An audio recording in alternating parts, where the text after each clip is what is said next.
distinguished colleagues, I rise on a matter of personal and collective privilege, one that strikes at the very heart of public accountability, the integrity of our institutions, and the trust reposed upon us by the Filipino people. On September 25, 2025, former Speaker Martin Romualdez was implicated in the flood control scandal after retired Marine Sergeant Orly Gutesa testified during the Senate Blue Ribbon Committee hearing that the lawmaker is a leading figure in this scandal. Gutesa alleged that as a security aide to former Congressman Saldico, he was tasked to carry and deliver suitcases containing basura, a hideous term they used for files of cash, approximately amounting to 48 million pesos each. He recounted that on one occasion, they brought up 35 suitcases for delivery to a residence identified as that of Martin Romualdez at 40 McKinley Street, Taguig. For 7 months, since she was implicated by Gutesa, the former speaker remained silent. Only now has he spoken through a video statement dated April 21, 2026, where he finally addressed the allegations surrounding what is now one of the largest systemic looting of the national treasury in our nation's history, the flood control scandal. Ngunit imbes na maliwanagan ang taong bayan, ang kanyang mga pahayag ay lalong nagbunga ng mas maraming tanong kaysa sagot, Ginoong Pangulo. At first glance, the statement appears to be a defense grounded in law, process, and institutional structure. But upon closer examination, Mr. President, this is not a clarification but a calculated narrative. And it is our duty as members of this chamber to dissect this narrative, expose its inconsistencies, and ensure that the truth is not buried beneath rhetoric. His justification for his prolonged silence, an alleged act of respect for the legal process. But lest we forget, this is the same individual who declined the invitation to appear before the Senate to answer questions under oath. The same individual bestowed upon the inter-parliamentary courtesy by the chairman of the Blue Ribbon Committee. Let us be clear. Respect for the legal process is not measured by selective participation. It is demonstrated through full and transparent cooperation, especially when public funds and national interest are at stake. Silence and inaction become complicity. He further claimed that he has cooperated with the Independent Commission for Infrastructure, or ICI, submitting affidavits and documents. But this alleged cooperation was done behind closed doors, without public scrutiny and without any verifiable records accessible to the Filipino people. Until now, when he conveniently authorizes its release. Why only now? Why at a time when the narrative is tightening, when testimonies are emerging, and when key personalities are poised to re-enter the jurisdiction of our laws? Mr. President, timing is everything. And in this case, timing speaks volumes. Let us now address the core of his defense, the claim that he cannot be the mastermind because the budget process is collective, multi-layered, and shared across branches of the government. The former speaker asked, how can I be the mastermind? That the question itself is revealing. By contesting only the label of being the mastermind, he implicitly concedes that he was part of the very system he enabled, the corruption in flood control projects. He deliberately tried to downplay the role of leadership within that process. The issue then is no longer whether wrongdoing was committed, but the extent of his role in allowing it. Mr. President, those of us who walk through the halls of Congress know this. Nothing moves in the House without the imprimatur of its leadership.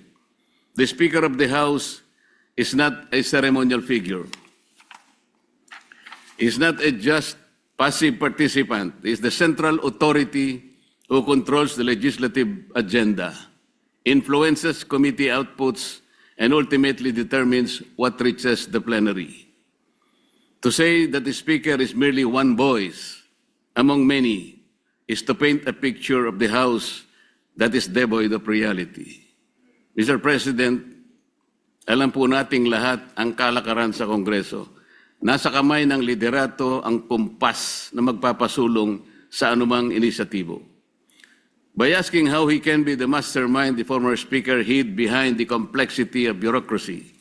He repeatedly and thoroughly discussed the entire budget process while also passing the blame to the executive in line with its oversight on implementation and in line with the principle of command responsibility.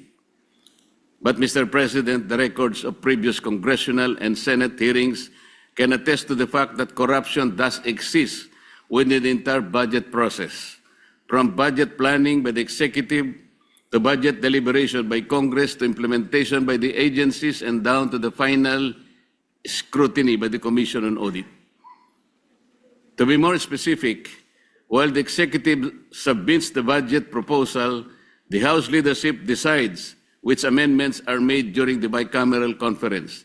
This is where the real flood control happens, not in the control of rivers, but in the diversion of funds. Sir, the Speaker's defense further falls apart the moment he passes the buck to the former Senate President, Chis Escudero. Senator Escudero led this chamber from May 2024 to September 2025, thereby overseeing the Senate budget deliberations for only the 2025 national budget. Romualdez, on the other hand, served as the House Speaker from July 2022 to September 2025, overseeing the full cycle of three national budgets, 2023, 2024, and 2025. Mr. President, the former Speaker also issued a statement that should deeply concern this institution and the entire nation. He declared that he will not go alone and that he knows many things about the current and the past administrations. What does this mean? This is not only a tacit admission that he is part of the whole mess, but also his preparedness to drag all others involved with him. Para bang sinabi niya na kung babagsak man siya, Ginoong Pangulo, hindi siya papayag na siya lang ang mag-isa. Hihilahin din niya ang iba pababa kasama niya. Is this a veiled threat, Mr. President? Is this an admission of knowledge of broader wrongdoing? Or is this an attempt to leverage information as a shield against accountability? If he indeed has knowledge that could implicate others, then he has a duty, not a choice, to disclose it fully and immediately. Truth is not a bargaining chip, Mr. President. It is an obligation owed to the Filipino people. Mr. President, let us not be distracted by narratives of victimhood or claims of political persecution. The issue before us is simple. Public funds intended for flood control, funds meant to protect lives, livelihoods, and communities have been misused, diverted, or rendered ineffective through systemic anomalies. If you create, or worse, deliberately tolerate, as the Speaker, an environment where anomalies are allowed to fester and flourish, where corruption becomes blatant and normalized, then you are not merely complicit. You can be also a mastermind. If you appoint a committee chair who not only overlook the red flags, but also helps facilitate widespread corruption, you are answerable. You cannot invoke command responsibility in other departments, yet isolate yourself from the doings of your own chamber.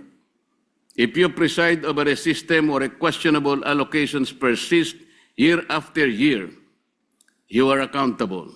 Mr. President, accountability cannot be selective. It cannot be convenient. And it certainly cannot be avoided through technicalities nor rhetoric maneuverings. The Filipino people are watching. They are demanding answers, and they deserve nothing less than the full truth. Ang sabi po nila, Ginoong Pangulo, huwag ninyo kaming linlangin. Huwag ninyo kaming paikutin. Ang katahimikan at pagbulag-bulagan ay hindi kawalang kaalaman, bagkus ito'y pakikiisa sa katiwalian.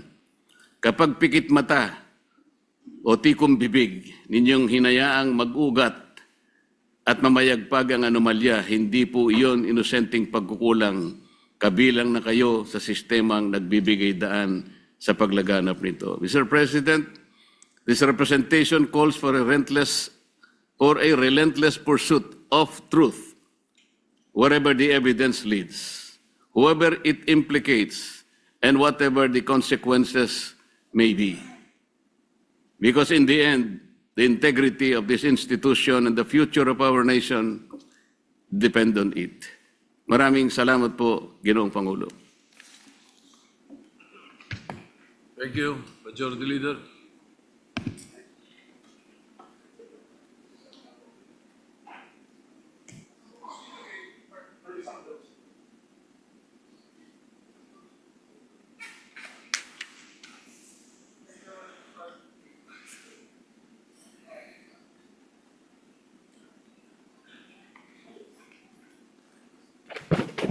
Hello? Yes, Yes, thank Majority you, Mr. Leader. President. Mr. President, I move that the speech of the gentleman from Tarlac and Pampanga be referred to the Committee on Public Accountability, or the Blue Ribbon Committee, Mr. President. And so, Hearing no objection, so referred.